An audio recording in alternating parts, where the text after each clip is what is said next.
Hello and welcome back to the Eisvo Gaming channel for another game review. Today we have a side-scrolling action-adventure game. And what game are we looking at? Limbo. This one released all the way back in 2011 and was developed and published by Playdead. This was actually the same developer of another game that we've previously looked at on the channel, Inside. So I never actually used to play these types of games, but got into them in the last few years. And we have looked at a few now on the channel, so I thought it would be good to revisit this one in a retrospective review for the first time player, so we can hopefully help you answer the most important question asked in this series: is this still worth it for you? Let's get into it.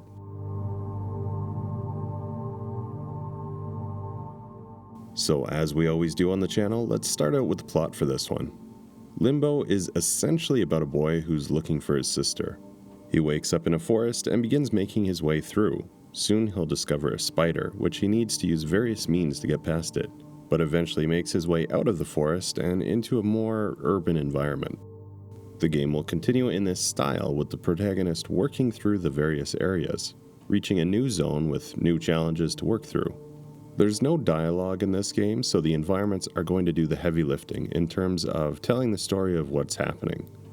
Puzzles are also going to be found throughout, which help to tell the story both in a direct way as well as an abstract way by contributing to the overall feeling, vibes of an area, and the struggle or challenge the player will need to work through.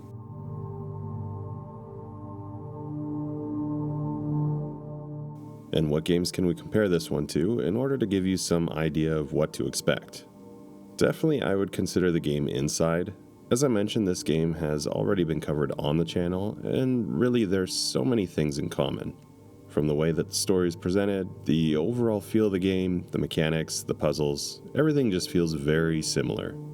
They do share a developer, and therefore it does make sense that these games are going to be similar. But if you've already played Inside, then you're going to have a very good idea of what to expect coming in. Aside from that, we can look at some other side-scrolling games like Little Nightmares. This game is a side-scrolling puzzle-solving game with a darker edge to it, so it will certainly have a lot of overlap. The big differences that you'll find from Little Nightmares is that it goes for a much more exaggerated artistic approach in order to convey the feeling and what they're trying to invoke in the player. In contrast to that, Limbo will have a much more muted, simplistic style, presented in a monochrome palette. Now, don't think that this means that Limbo is less able to convey what they want. It's just a deliberate choice that they made, giving the game an overall eerie and haunting atmosphere, in comparison to the more direct horror style of Little Nightmares.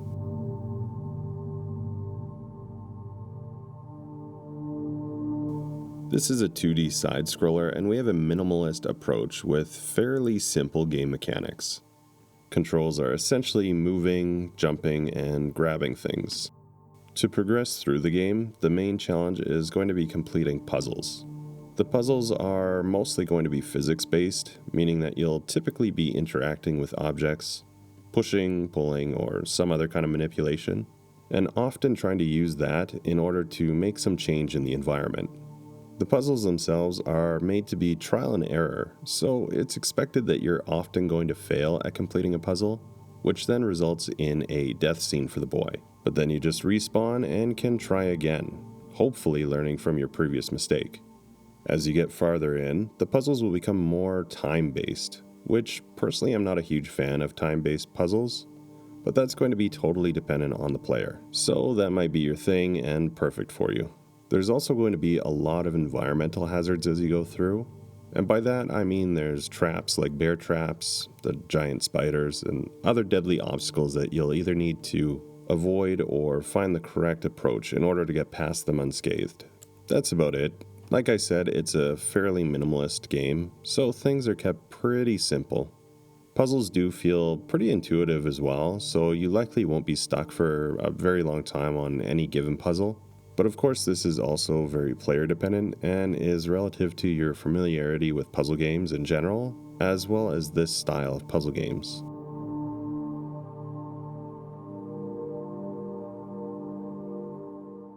Looking at graphics, it's all going to be black and white, and the graphics also take on an extremely minimalist approach. There's enough there for you to make out what's going on and what you need to do, what objects you're interacting with. But I would say that it's not going to feel like there's a ton of variety in the environments or objects, even though you will recognize that you're in different locations, such as the starting forest area or the more industrial and urban areas that you move into. So yeah, everything is going to be black and white, and the protagonist and environments are all depicted as silhouettes. This works to give the game a more distinctive and haunting aesthetic, and light and shadow is used to create depth and highlight important elements in the environment.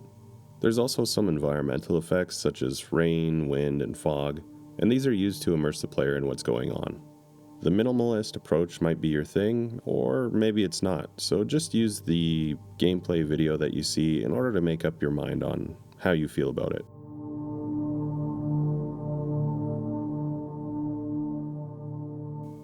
I didn't encounter any bugs playing the game, and again, this never really means that it's going to be your experience, but I like to share my experience in order to hopefully at least give you some anecdotal context.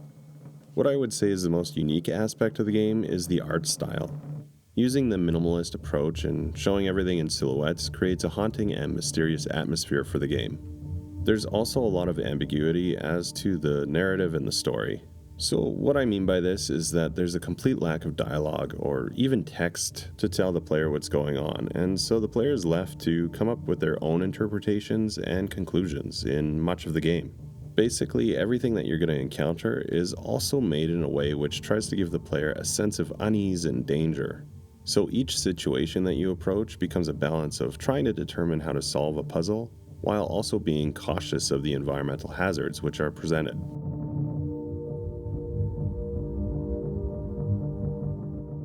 Sound is going to focus on the ambient sounds rather than a typical game soundtrack. The point of doing this seems to be to enhance the eerie and immersive experience. As I mentioned before, there's no dialogue in this game, so all of the sound that you get is going to be coming in the form of ambient environmental noise, interacting with the various objects, and a very subtle soundtrack. Sound is also a very subjective thing as to whether it's going to resonate with a player, so I'll just play a few quick examples for you so you can make up your own mind on it.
So with the general look at the game done, let's go into a more subjective take on the game.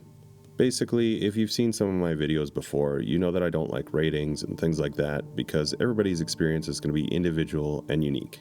In other words, not everybody's going to like every game that's out there. So instead, what I try to do is just show you what the game's about so that you can make up your own mind if you like it.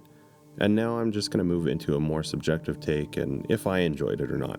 As always, I just want to emphasize that whether I liked it or not, it really doesn't mean that you're going to or that you won't. You should make up your mind based on the first part of the video, and if it's something that you're interested in, check it out. This part is just for fun for those that are interested in how I felt about the game. And did I enjoy Limbo? Yeah, it's not bad. Yeah, it wasn't too bad. I'd already played and I enjoyed Inside, and yes, I know that I went backwards, but I still kind of had an idea of what to expect, and figured I would probably enjoy this one as well.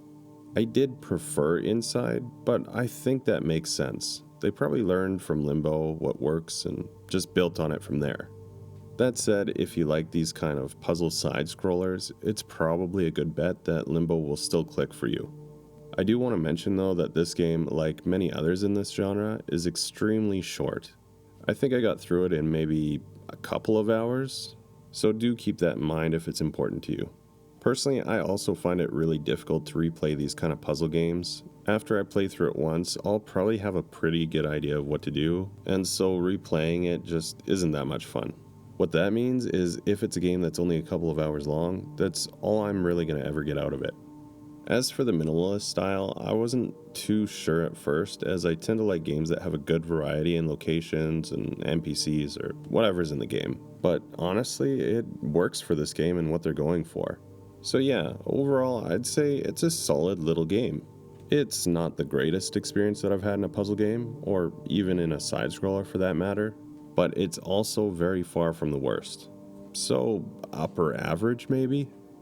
I'd say if you enjoy puzzle games, and especially this subgenre of dark side-scroller puzzle games, this is likely a safe bet for you, and I would recommend giving it a go, if you get the chance. So I hope you enjoyed this look at Limbo. Have you already played through the game? Let me know down in the comments what you thought of it, and if you agree or disagree with my own opinion. If the video was helpful or entertaining, please give me a like here, as it really helps me out a lot, and consider subscribing to the channel. I post a bunch of different gaming content, not just reviews, but also walkthroughs and other gaming videos, and I'd love to have you join the community and help direct the future of the channel.